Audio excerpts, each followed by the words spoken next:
All right, we're the Cola Guys. I'm David. I'm George. And we are here today to talk with our wonderful friend who is the CEO of the Greater Irmo Chamber of Commerce, Kerry Powers. Kerry, thank you for being here. Thank you for asking me here. Awesome. Nobody else would have asked. Oh, y'all are sweet. Well, thank you. No, we really do think a lot of you. And Thank you. as George and I have been working into the real estate game and working towards what we're doing, this podcast idea that we had is coming to fruition, and we just couldn't think of a better person to sit down with and kind of help tell our story a little bit. So, Well, I appreciate you asking me.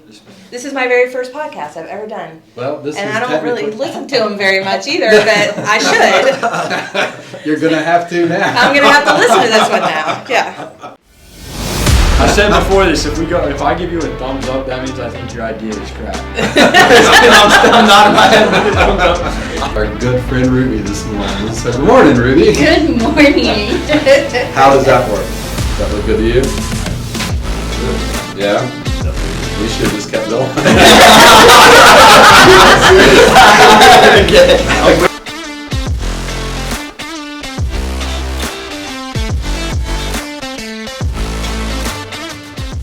Yep. Oh. Okay. All right. So I'm going to start this because I Awesome. have questions. You do? Oh gosh. A list of them. So I think a lot of the two of you guys, I think the partnership that you guys have built is pretty incredible. Y'all got a lot of smarts between the two of you. You've been accused of that. Yeah, y'all are both smarty pants. But I think that, from your perspective, I think what you're doing to help mentor him is building future Right. generations of real estate agents, and then what you're doing to keep him on track with all of this cool stuff, because I know this was your idea. I'm saying that, but Actually, Dalvin, yeah. it's Oh, okay, Dalvin's it's idea. Dalvin. Well, I didn't blame him. Okay, it's all your fault then. Yeah. He's the So- reason you have to be up bright and early. Right. So I think this partnership that you guys have going on is incredibly cool, and I was very excited to hear when you guys announced that you guys were putting your own team together. Thank you. Under the Exit umbrella. Yep. So one of the questions that I had, because in my experience I've only worked with just a single real estate agent, right? Mm-hmm. And I've owned 3 homes, and I've worked with the same real estate agent only 2 different agents. But why should I choose a team over just a single real estate agent? George, you want to start? Sure. So I think a team has a lot of advantages over just going with one agent, because when you work with one agent, they're working with multiple clients at a time. And the team is too, but with the team, you're able to compartmentalize what needs to get done.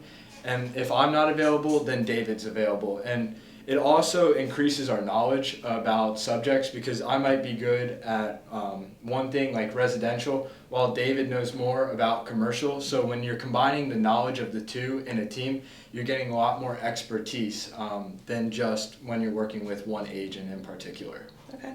Yeah. That makes sense. Yeah, and it's all about customer service, right? And giving the client what they need. And when you find somebody that you work well with, or a small group of people that you work well with, it's better service for those persons Mm-hmm. that are looking for a home or looking to sell their home. Because just as George said, we can split tasks up. I'm good at certain things, he's great at certain things, and get it done much faster. I mean, just as an example, yesterday, I think we were dealing with about 5 or 6 different sets of clients, and kind of like, trying to get things out the door, but the two of us, one of us could not have done what we did yesterday, Right. individually. The two of us got it done and then some. So, the teams are the way the real estate industry is heading. That's what the big experts say, because of that efficiency mechanism of better service. And so 75% of the teams in the real estate game are small teams, 5 to 6 agents.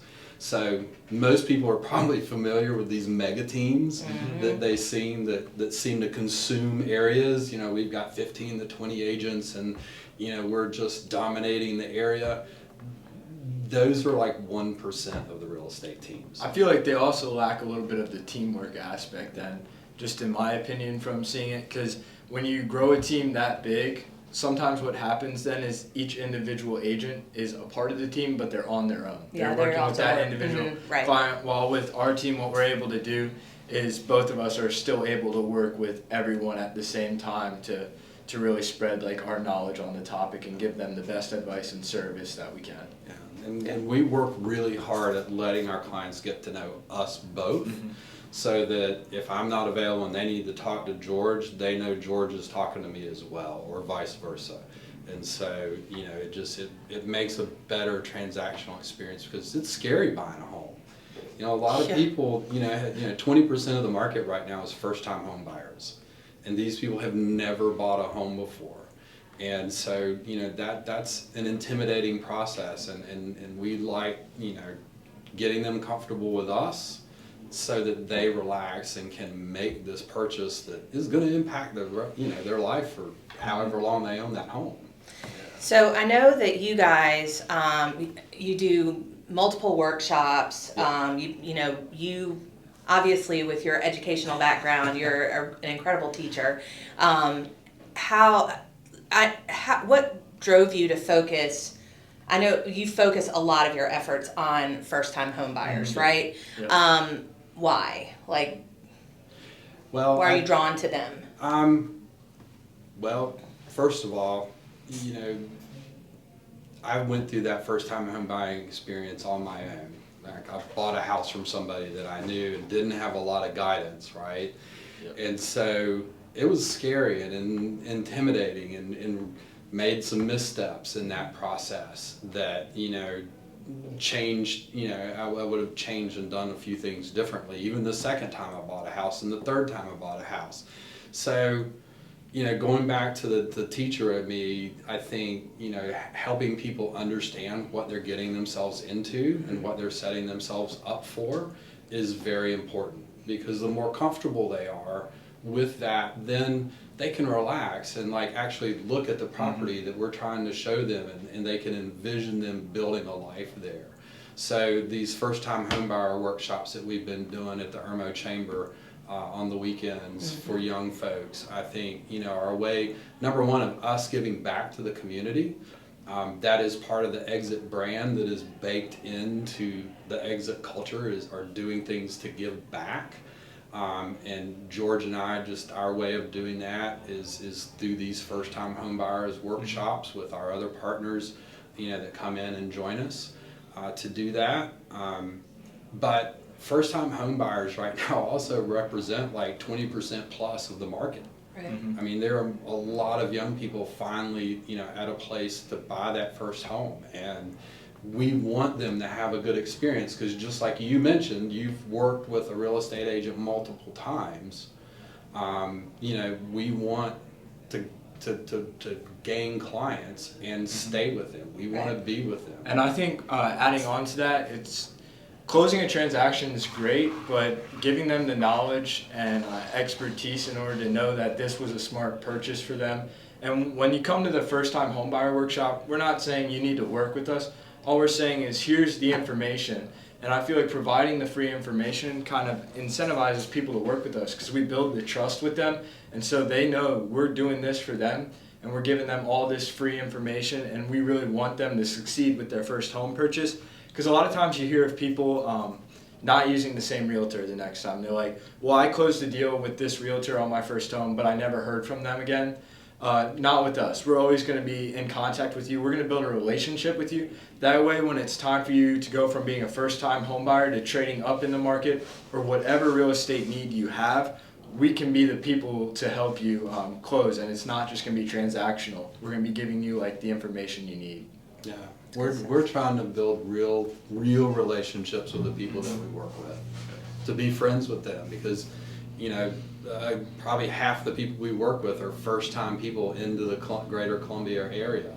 And, you know, we're kind of like the welcome wagon in a lot of ways, and we want people to love Columbia the way we love living here. So, you know, that's who we are and why we do what we want to do.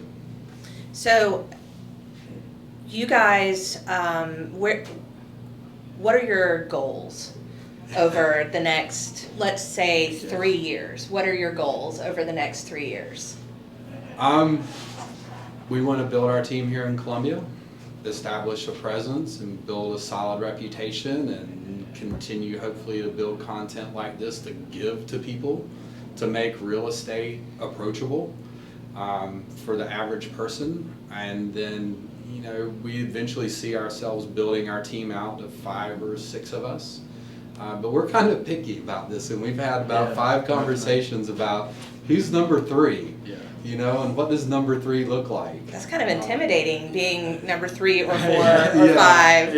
It's hard when you have 2 high energy, hard-working people who just like constantly, no matter the hour of day, want to get Right. after it and work.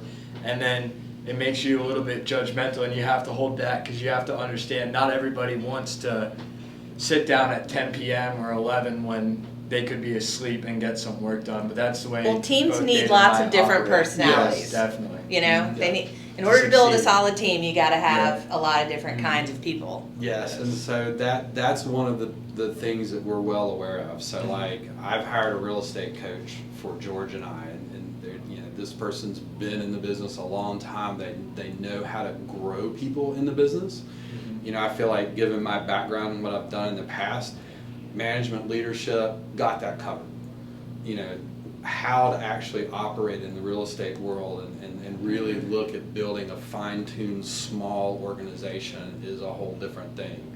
And so like one of the recent things I've had done is going through kind of like a personality profile, and George is getting ready, and we were on the phone with my coach last night, and she was telling George about me, like, you know, these are things about David you need to know and understand. And how to work with you. How to work with him. Yep. And he's getting ready to do the same thing, so we'll know how that merges. And to be honest with you, we'll use that same tool to find the 3rd person and the 4th person so that the fit is there, because it all goes back to the client, right? You know, if we can't trust the 3rd and the 4th person with our client, you know, then we've got a problem. Right. Because we don't want anybody that deals with any member of our team to feel like they've been slighted or they can't work with that one but they can with this one. We want it to be unified, because again, we're helping people. You know, the average person, their home is their largest investment. Yes. That's pretty significant to us, you know, and making somebody, you know, giving them the advice that, yeah, sign that contract. That's a good offer. Can be a little terrifying at times. So you're going to build this team. Build this team. Let's talk about the market. Yeah. Because it's been a decade since I bought a home. Yep. But I'm in a situation where I have a ton of equity in my home. It is my largest investment. Yep. But I couldn't sell my home and purchase something else because I just, like, where am I going to go? Right. You know? And I think that I'm not the only person in that kind of a situation. So the market is incredibly intimidating right now. You know, when you look at the numbers of how the cost of housing, like, has risen through the roof. Yes. How do you address a situation like that with first-time home buyers don't have, you know, $30,000 or $70,000 worth of cash to pay over, you know, the asking price? Like, how do you deal with that situation? I think that's sort of where the knowledge of different loan types comes in, where we're able to set you up with a mortgage broker who knows exactly what they're talking about. Because with a lot of people think they need to have the 20% down payment or even more for that matter. But with the conventional loan, you can put as little as 3.5% down, and a lot of people don't know that. So putting people in touch with the right people is very important, especially with the first-time home buyers, because they're intimidated by the market. They don't necessarily think that the housing prices will stay this high. But when you look at it, you know, the area like Columbia, Lexington, the Midlands is really supposed to double in size in the next 20 years. And so you know that the home prices are going to keep going up, or if not, they're going to stay the same price, and they're not going to die down regardless of the market. Yeah, the median home price here in the Columbia area in the last year alone has risen by 20%. That's the number that came out last month from the South Carolina Realtors Association, and that's a huge increase. But at the same time, hopefully wages are keeping up with that, and everything that we listen to. So George and I take a lot of time to listen to the economists that the National Association of Realtors tell us. These are people that know what they're doing. The South Carolina Realtors Association has an economist at the University of South Carolina that they think a lot of, and so when those people are speaking, we try and listen so that we have the kind of knowledge to advise folks on. Because like you said, you've got a home, you've got good equity, you're kind of like, well, maybe it's time for a new home. But in this market, it's like, sell high, buy high. Sell high, buy high. Yeah. I mean, you're intimidating. gonna spend as much money to buy the other house as you are gonna get from selling this one. And right now, with market inventory the way it is, it's kind of like, where are you gonna go?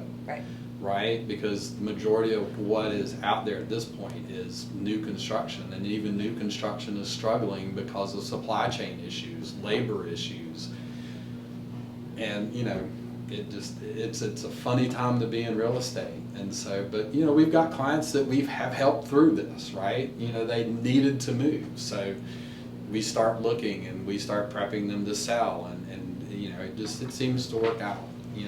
But you need to have plan A, plan B, and plan C, and sometimes plan D. Yep. Yes. But that's what a good real estate agent does, a good realtor does, and that's what George and I, are striving to provide, is like, being able to help people understand what they're getting ready to get into. Because maybe they find a house that they like, but it's still not what they want. But they can see it, and then they need people to go, make the changes to it. Well, that's, we can play that role. We spend as much time networking with people in the trades around home construction and services for homes as we do working with our clients, because we want to be that resource, that they can come back to. And you need a new kitchen? Well, you need to go see our friend, over here at this business to do that, because they do a good job at a good price. Especially if you're a first-time home buyer. Yes. You probably haven't bought blinds before if this is your first home. And if you haven't, then you're going to need a referral of somebody who you can trust to do it. So just giving people the referral they need. Right. So I just built my home. I built my home 10 years ago. Yep. It's the first time I'd ever built a home. I don't ever want to do that again, right? That is come on. that's like not a fun thing to do, right? But I had always lived in like pre-built construction, right? Even when I was a kid, we bought a house that somebody else had lived in. I built my house without gutters. Oh gosh. And my realtor did not like, I just always thought. So that brings me to my next, conversation. So my oldest, she bought her first house 2 years ago, right? Okay. And she was living in an apartment, in downtown Lexington. She was paying a mint, every month for this tiny little apartment. And so she found a house that, had a great mortgage. It's perfect for her. The house is perfect for her, right? Okay. Yeah. But what I think people need to understand, especially if you've never owned a home before, you have to know, like, the cost Yes. of owning a home. Yes. And I think that is something a realtor needs to be very, very open about. Like, are you going to be able to take care of this yard? Yeah. Are you going to be able to, do you have $1,000 to pay your homeowner deductible or whatever if a rock hits your window and explodes your sliding glass door? You can afford the house, but you can't afford everything Right. else that comes with it. Right, and I think a lot of people, they purchase a home and, I can afford that mortgage and I can afford the utilities, but they can't really afford to do anything else. Yeah. All right. So, Kerry, you raise a lot of good points, and honestly, that's exactly the reason why Devin talked to George and I about starting this podcast after he heard about the first-time homebuyers workshops that we've been doing, is that, I don't think, and I'm not going to say it's the parents' fault, but a lot of kids, their parents haven't shown them what it takes to take care of a home, right? You know, you have to buy the lawnmower if you have a lawn, because you need to cut the grass, you know, because a lot of us live in neighborhoods that have homeowners associations, and if you don't cut the grass, you get a nasty letter, or they'll put a lien on your house, or, you know, they'll do funny things about the fact that you don't cut your grass. You know, keeping a house soft washed. You know, we live in a very humid environment here at the Mid-State. The north side of the house always turns green. Yeah, the north side of the house always turns green. Yep. So, you know, budgeting for having it soft washed every year so that it stays looking nice. Right. Painting the trim, mowing, you know, keeping the bushes, taking the dead bushes out and replacing them. You know, if you have a pool, that's a huge expense. And a lot of people think that, oh, we're just putting a pool in and it's going to be great. Well, that pool is probably a $1,000 to $2,000 sinkhole every year with chemicals and salt and all that. Oh, and landscaping. And landscaping. And stuff to put in the pool, like Right. fun stuff for the pool and furniture. Adds up quick. Yeah. And even basic systems. I mean, your heating and cooling. I mean, your heating and cooling equipment has a lifespan. And Right. if you're buying an older home and you're looking at that as a first-time home buyer, that's something that you need to pay attention to. The age of the roof. I mean, 25, 30 years, the roof on your house. You're pushing it with 25 Yeah. to 30 years. Right. Yeah. Please, Right. please. And these aren't cheap things, but a lot of times, you know, homeowners are not educated to the, you know, about the fact that, you know, that kind of has to figure into your budget. Because if you don't attend to those things, and then you call George and I go, hey, we've lived in this house for 5 years and we're ready to sell it, and we walk in the door and we look at like, you haven't done a thing to this house since the day you moved in. You know, your hopes and dreams of what you think you're going to get out of that house are probably going to be washed away, because, you know, most people in the market these days, it seems like, are looking more for move-in ready. You know, a lot of people are fewer and fewer people like wanting to move in and make changes. Right. So, you know, yes, you're exactly right. You know, but hopefully people will find us, you know, entertaining to listen to, and what we intend to do with this podcast is educate people about those things in a conversational and lighthearted way, just, you know, so that they understand what they're getting themselves into. All right. I think it's really, really important, and I think that we're in an environment. Yep. Our country, our world is in an environment to where there's a lot of people are kind of going out on their own. There's, you know, a lot of broken families and things of that nature, and so there's not somebody to teach them. Yep. And I think what you guys are doing is really, really important. Well, thank you. Okay, so let's talk about where. Okay. I know you both are out here in the Irmo Chapin area, but where do you feel, like, what is your footprint? So what is our footprint? Sure. So right now we cover the Chapin, Lexington, Irmo, Newberry, Blythewood. We'll really, if it's in a reasonable distance of here, we just want to help you get into the perfect home. So we're willing to travel a little bit to help you. And if it's too far out, we're going to put you into contact with somebody we know and trust from another exit office that's able to help you the same way that we would.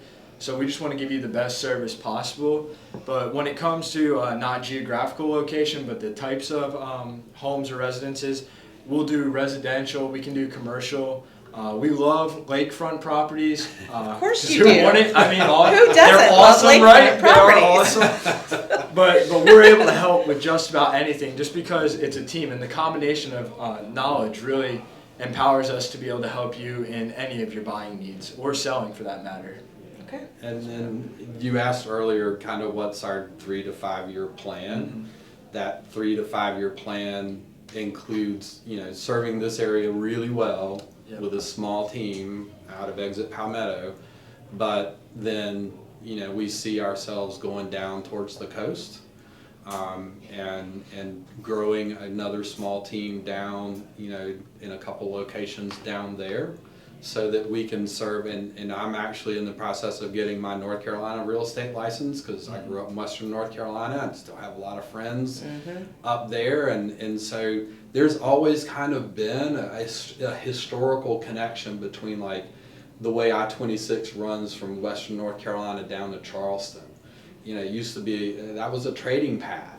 And so there's still a lot of connection between families and friends, all the way from Western North Carolina down to the South Carolina coast. And we want to be able to serve, that community, whether it's up in the mountains or down at the sea or here in the Midlands when it's really hot in July and August, and do a good job of it.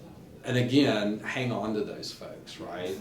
We want them, like you, to use the same person again and again and again. You don't change your CPA every year, right? No. You get your taxes done, you like the way they do them, you stick with that person, they give you good advice. Same thing with your attorney, unless you need something very specialized. George and I want to be the same way with real estate. We want you to want to continue to work with us over time. I think I could probably work with you guys. Y'all have a pretty good energy level. Yes. All right, so let's talk about this podcast. Yep. Okay. So, are you going to continue to put this podcast out focused on or maybe it's a dual focus? Yep. Are you focusing on attracting new real estate agents, new realtors, or are you going to keep this content focused on the buyer or like the customer? Yep. What is your thought on that?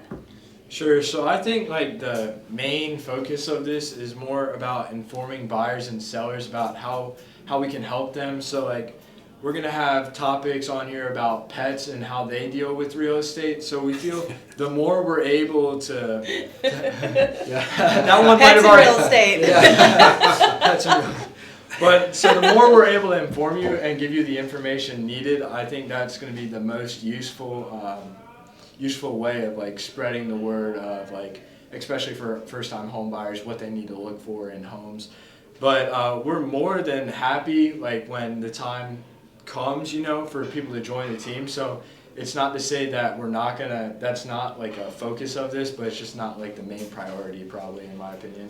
Yeah, I mean, if somebody were to like watch this and say, they look like people I want to work with, we probably would entertain a conversation. Yeah. But again, it goes back to what we were talking about earlier. I mean, we're usually the first people in the office, and the last people. It's probably still dark. And the last people to leave, yeah. And then when we go home, we're still like communicating like about stuff. Mm-hmm. So it just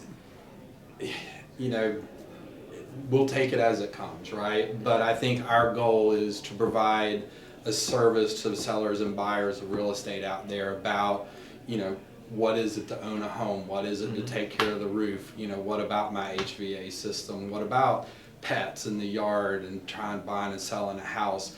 What's different about buying on the lake versus, in town or down at the coast? So we've got I think 30 topics or so already mapped out that we want to cover. And, some of it we want to take a break once in a while too and talk about the area we live in. Mm-hmm. Columbia's got some amazing things to do as, both as adults or, for kids or for young families. Mm-hmm. And we want to highlight that. Columbia sometimes, there's a difference in the image of, what's out there about Columbia versus actually what's here. Yes. And we fight that a lot, I think. And we want that, we want to be, hosts to the area because it's, we've got a client, that when they bring people in and we're out touring them around, we want them to get excited about living here. This is going to be their home, and we want to bring that talent here.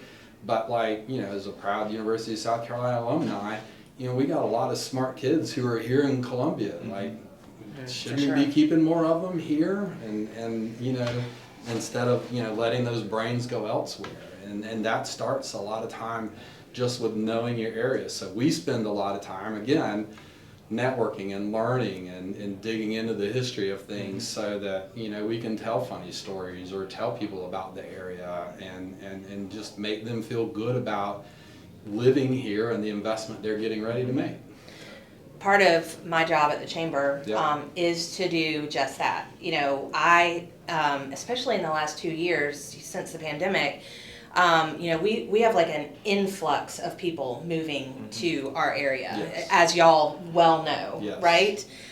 We've had more visitors to our chamber house in the last 2 years than we probably have had in the 5 years prior. Wow. People come in, we're like going through visitors guides, and sometimes I sit there and I think, I'm like, why would somebody from like Connecticut want to move to Irmo, South Carolina, But then when I really dig in, when somebody calls me and asks me that, or they come in the chamber house and ask that, there's a lot of really good reasons why people would want to move to a place like Irmo.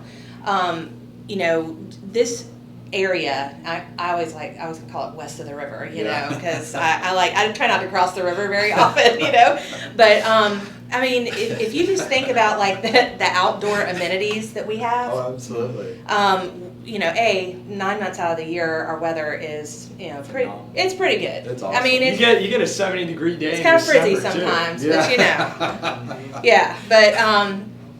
so our outdoor amenities just in this area alone with Harbison State Forest and Saluda Schultz Park, Irmo has 3 of like the most beautiful parks just in our town limits. Yep.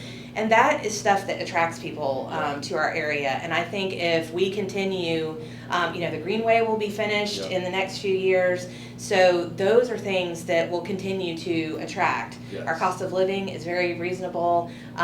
We've got good food and dining and hospitality options here. But I think if we can continue to build on that, it will keep that influx of people. Yes. Coming our way. Hopefully our infrastructure can grow fast enough for it, but that's a whole different conversation.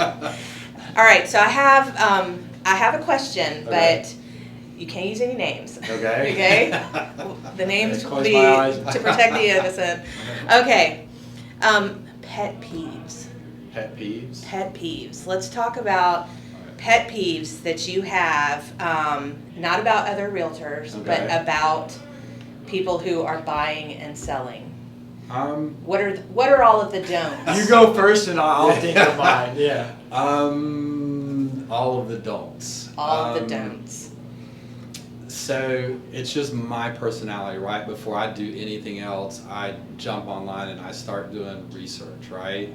So people that approach the home buying aspect without kind of starting to look kind of what they want, don't know what they want, they're just out there looking, it becomes a real time drain, right? I mean, if you got to show a customer 50 houses before they finally decide, oh, that's the one for me, they haven't really thought about what they're looking for. Do you do an intake with them where do you sit down and like interview them? Yeah, so when we start working with a customer, either George or I on the phone will be, trying to have a discussion to find out, what do you want? What do you need? Where do you think you want to be? What do you think the style of the house needs to be? Do you want move-in ready? Do you want all state-of-the-art and glamorous? Do you want a fixer-upper? To help kind of narrow that search process down, because that saves us time, and then we're not out there, frustrating the client as well, because we want to show them what they're looking for. Right. But when clients don't know what they're looking for, you might as well be throwing darts at a big old board, from 100 feet away. Right. So some of that goes back to us, right? If they don't know, then we've got to do the work to help them understand what it is they're looking for, to help them, make that process go smoothly, because a lot of people get frustrated. With inventory right now of homes for sale is historically low. We thought it was low last year. It's low by almost half again this year. And so, as people are trying to go through their, these houses, the conversations like right now in May of 2022 is like, what are you willing to give? Because you're not going to find everything. You're not going to get your perfect home. Yes, period. I understand you want a pool at your lake house. Do you understand there are probably 5% of the homes on the lake that have pools, and what do you think the chances of one of those is going to come on the market? I've got one. It's $3.1 million, but that's not your budget. That's not your budget. Yep. So, and I think the other thing is too is realistic expectations. Right. Right, and that goes back to what some of the things we talk about in our first time home buyers workshop. You should know what your finances are, so that you know what you're able to comfortably buy, because it goes back to what you brought up earlier. It costs money to keep that house up. Yes. That's kind of where my pet peeve comes into play. I'd say people who try and fight the market is what it is, and if you're buying right now. So when you try and fight the market by getting too much or too little, sort of how David said, you got to know what you can afford. It really puts both you and us in a situation where we're not fighting against each other, but we're swimming upstream the Right. entire time trying to find something that's not going to pop up within your budget. So while David said like knowing your finances, knowing what you can afford, just as much you need to know how much you can afford, but you need to know exactly like you're not able to afford that pool, and we can help you understand that by showing you what's on the market, but at a certain point you have to accept it and be okay with, okay, I might not be able to afford the pool right now, and either say I'm not going to buy right now because the market's not where it needs to be for me to buy this, or else you need to be okay with not necessarily meeting all of the criteria for the home that you want to buy. Right. Yeah, so it just goes back to helping people understand what it is they're Yep. doing, and doing that in a kind way. Yes. In a very non-judgmental way, because realtors, we kind of get to know people a lot and know a lot about them, and so you have to be able to work with somebody buying a $75,000 house and treat them just as well as you would the biggest sale you ever made in your life. Yep. Right. Right, because everybody's the same, and so it just goes back again to customer service. If we're investing in ourselves to know how to work through the things that kind of make it difficult for us to work with you, to get you in a good spot to go forward. Right. Because the last thing you want is somebody to have a horrible buying or selling experience. Yes. And it happens. Yeah, because they have big mouths especially when they have Yes. horrible experiences. People Yes. just tend to like shout it Pin to the people world. More Yes. negative reviews than Oh. positive. Yeah. People think, real estate agents unfortunately live and die, it seems like, by, Google By reviews. like one bad Google One- review. Yeah. And just like with everything else, you're not, not every client is built for every real estate agent. Right. And so, That's where a team can help too, though. absolutely. If you want to work with somebody in particular more than somebody else, we're definitely able to help you by doing that. Yeah. So, what's some of the weirdest stuff that you've seen in your real estate careers? So I have a great story. I was working with one particular client, and we were looking over in the downtown area, and they were kind of wanting an older home with some character, and took them to see a home that the original part of the home was built in like 1860s, 1870s. Oh, wow. And we get into this home and step back and look at the staircase that went up and then turned a corner up to the floor. I'm like, those stairs are slanted, and they truly went from like a high end to a high end on the outside to a low end on the wall. And I turned around and looked at my client and was like, that staircase is cattywampus. And so Did funny they thing, ask you what cattywampus was? yes, she did, and I don't think Angela Miami mentioned her name, but she looked at me and she goes, "What is that word?" It's a Southern word for "ain't right." It's cattywampus. It's the stairs probably look right, on New Year's Eve after you've been out having a good time. It's about the only time they're going to look straight. But that was just a funny moment, just because I have never seen a staircase so off in a house in this area as this one was. So. Was it a functional staircase? Or Oh yeah, it was still the main staircase Oh. that you use to go up and down the house every day. No thanks. So what about you, George? Okay, so I'd say, I know David will remember this, but I forget who it was with, and it might have been with the same client, but the MLS listing photos, they all looked wonderful, and the house looked Of course great. they did. Well, I mean, they always do, right? Right. And we walk Well, not in. always. Well, yeah, you know, but at least you know. Yep. So we walk into the house, and we're going towards the kitchen. The kitchen doesn't have a ceiling. Oh, yeah. Yeah. So the kitchen's just missing a ceiling, so it's just beams.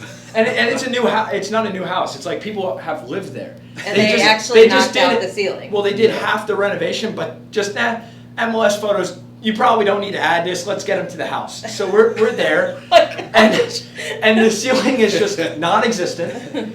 The kitchen is like half done. You know, the fridge is just sort of sitting where the island should be, and so you're questioning like, why is there only half the floor tiles done? And you just keep going through the house, and you're comparing. Okay, I have the photos. This is what the kitchen should look like. It looks like they just took a chainsaw and a hammer and just went to town, but decided let's not actually do anything. Yeah. So I'd say that's probably the weirdest thing I've seen is like, but it happens more often than what you think, that the photos on the listing just not matching at all with the house on the We were inside seriously looking at like the listing where paperwork going, are we in the right house? Yes. 'Cause, you know, the key thing let us in, and are we at the right place? And the deck too. Yeah, the deck on the photos look brand new, but you step on the deck and you're just waiting to go through it. You're like, okay. And the driveway had a tree in the middle of it, on the right side. Like in the. Yeah, they like poured on their they concrete. had poured the driveway around the tree. Stop it. Are you serious? It was weird. It was weird.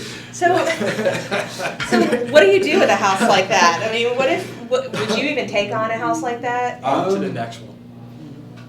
Like if they came to you and said, I would like for you to list this house. Yeah, well, I mean, of course you have to, right? I mean, because somebody's got a reason to sell it, Yes. right? But that's when you've got to back them up and go, we've got to set some real expectations.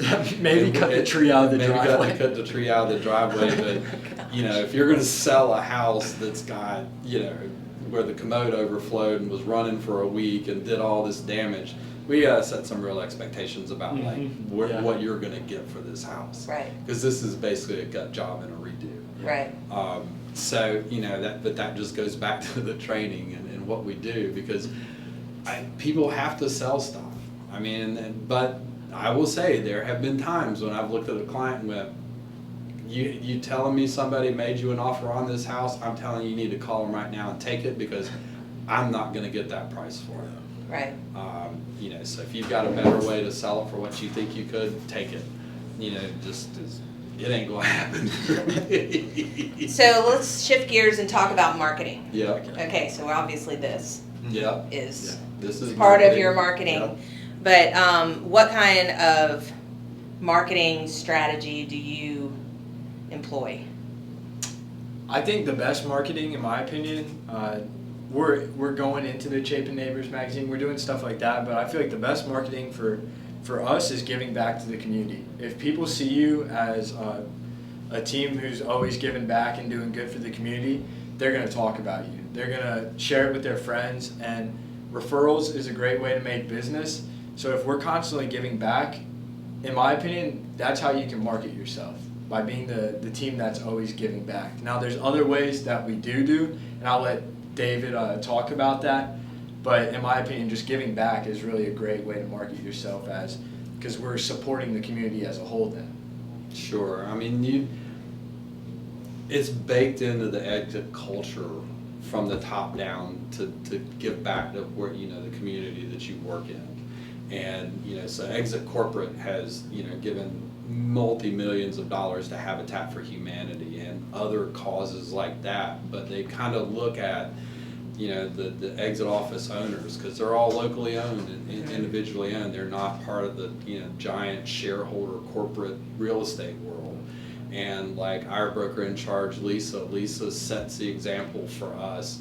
You know, out of our office, we do, you know, we run food drives to collect food for the local food banks every year. We sponsor blood drives. We play in golf tournaments and bring our favorite golfer with us. So I know, you we guys win. walk in and they're like, oh, they've got her. Yeah, she's awesome. Yeah, Yeah. Nicole's pretty good, and she's teaching us to actually we're contributing now once in a while, George and I. So it's not, you know, a total one-sided like golf thing. But, you know, you're with us at the Optimist Club here in St. Andrews, Irmo, and that's another way that we give back. But, you know, it's just, I think it has to be in our nature, because real estate as it gets portrayed in the media and online can look like a very greedy business. Yes. And it's all about the real estate agent, and look at me, and look at this, and look how I look. And that's not how I was raised, and that's not my value set, and I know it's not George's. Yeah. So I think, you know, team-wise, we collide in that way. It's like, look, you know, we want to do things for people, and because we're in a place where we can make a good living, you know, helping others find that, but then turning around and making the community even stronger by, you know, participating in the organizations that we participate in and giving back and helping people, because, you know, makes a huge difference. You right. know, because then it becomes less about, oh, all you want to do is buy and sell my house, and like, no, they're neighbors. They are in this community, a part of this community, and so that's kind of how we want to be seen, and that's, you know, why we really do what we're not doing this for show. You know, this is just who we are and how we are, and how we want to be, and that will be the expectation of the people that, you know, come with us. And that's, you know, in the exit office as a whole, that's kind of the expectation is, as an office, this is who we are and what we do. Because, you know, it floors me when you take somebody to see a house, and, you know, you're watching the group before you leave, and, you know, I'll never have nails and hair that look like that. Let's hope not. or let's hope not. Or you know, just, you know, I mean, he could get the hair, but it might be a little bit but, you know, we'll probably show up, you know, dressed nicely, but like, you know, we're going to be who we are, and we're going to be real with people. And I think, you know, in this day and age, it's more about, you know, the perception of who you are versus who you really are. Well, and I think if you have to put your, you know, Dalvin and I have worked in media for like forever, but I'm not sure that I would even consider hiring somebody who runs these gigantic billboards, you know, with their little pose or whatever on it, their headshot or whatever. I just don't know that. Like, it means more to me when I hear from somebody that I trust or somebody that I respect, you know, hey, this person is an upstanding, you know, they do great work, they're honest, you know, they're knowledgeable, etc. Like, to me, that means more to me than seeing somebody's face on a billboard. Like, just because you can put your face on a billboard doesn't mean you're a good real estate agent. Definitely. Well, and I mean, when we start entering into a transaction with another real estate agent, I think it's real easy to, and real, you know, to size up what you've got on the other end. And 9 times out of 10, they're great people, you know. But once in a while, you get, you know, the agent that's just going to be hard to work with, and woe is me. Woe is me. But you know, it all goes back to the 80-20 rule, right? 20% of the realtors in the state of South Carolina, and the way you call yourself as a realtor is you have to be a member of the National Association of Realtors. You know, less than 20% of the realtors are out there doing 80% of the transactions. Right. Right. And so, you know, I think at the end of the day, people know who they want to work with and who they want to call. There, you know, there are agents that own a neighborhood, or they do, you know, a couple deals a year, and that's fine. You know, but 9 times out of 10, folks, you know, want to feel like the person they're working with can help them, and they've got a trusted advisor with them, and that's, you know, that's why we spend all the time, again, being coached and coaching ourselves and learning and learning from other people in our office, because like, we're blessed in our office to have several agents with 25, 30 years experience, and you just can't buy that. And, you know, they give us, you know, all the time that they feel like we need to know what we need to know, and guide us and mentor us, and just, you know, we've got it really good at Exit Palmetto. Well, I would say, so Lisa Cloyd, she was my very first chamber partner that I ever signed 7 years ago when I started at the chamber. She came walking in and we chatted, and she's supported us ever since. And she is just a great gal. I know Yep. she's your family. But I would say that she has, along with like the whole Exit team, that she has made a very positive name Yes. for Exit Palmetto, Yes. right? Mhm. And I mean, you know, congratulations. Even Yeah. though you weren't there, you'll have to be there next year. Yes, But ma'am. you know, you guys were voted our community service award for this year, and I think that just goes to like what you were saying, the culture that y'all have developed Yeah.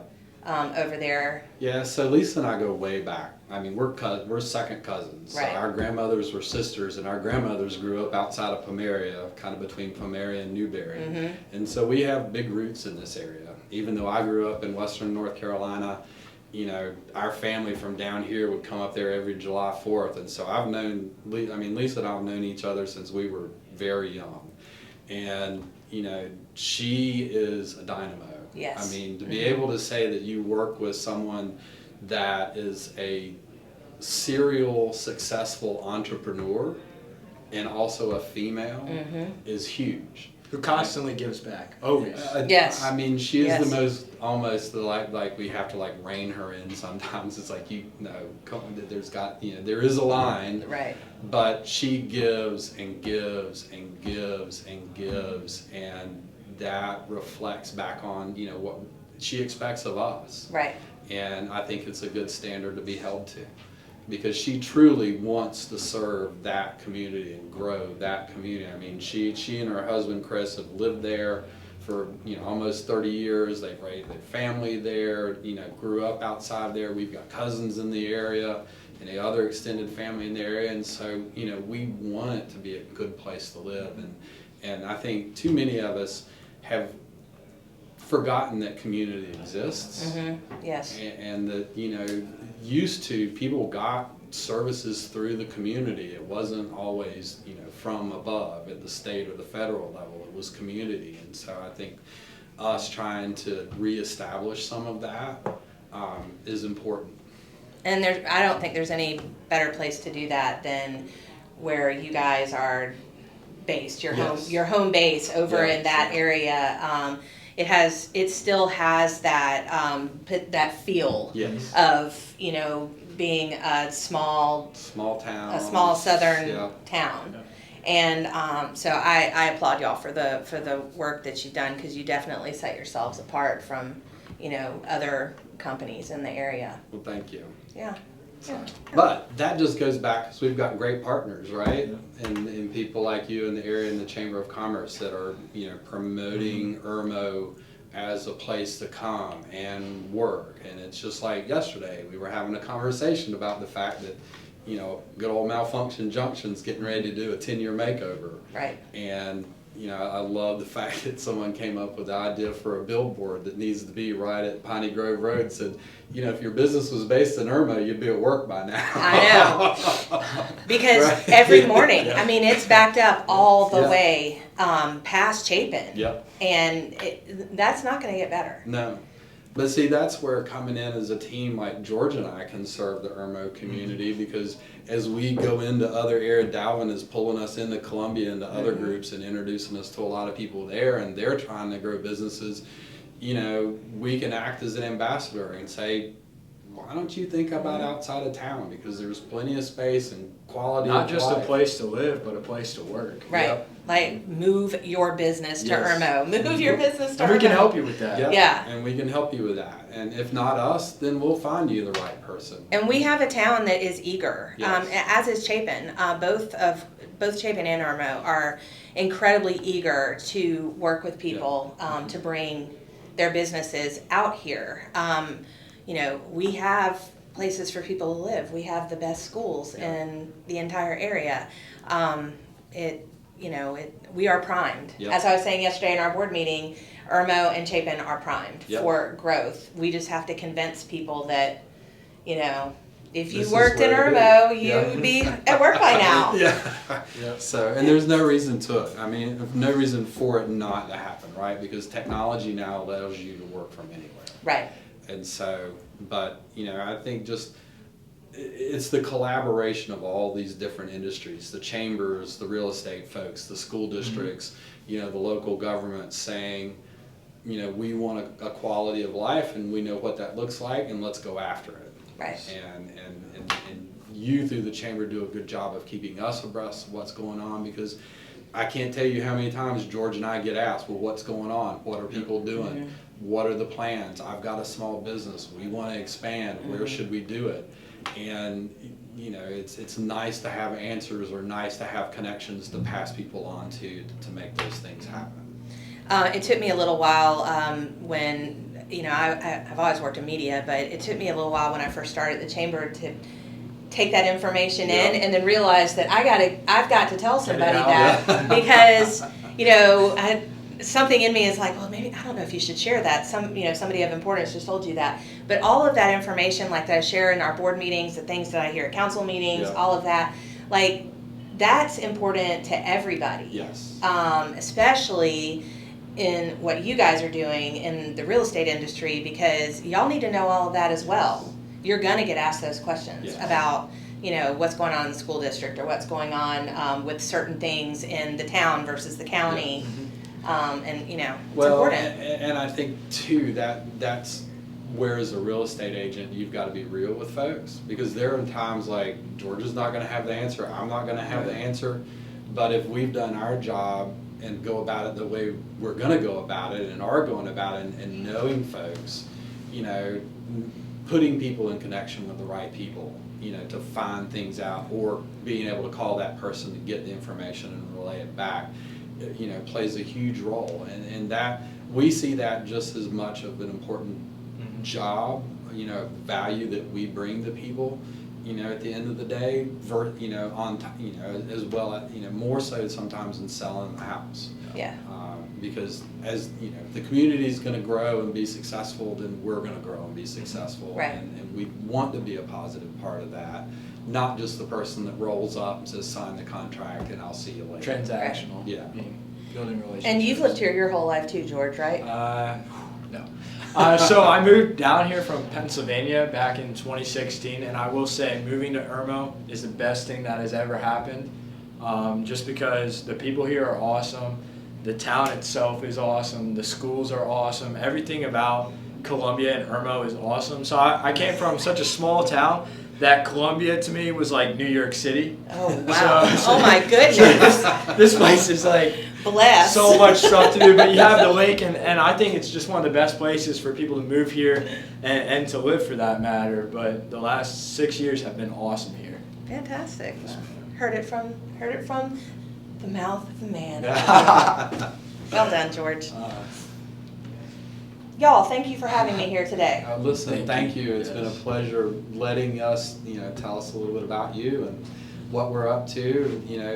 We see you as a critical, piece of growing this community, and thank you. I just appreciate y'all so much. I think what you're doing is wonderful. Thank you for your service to my chamber board. I have big plans for you on that board, so stay with me.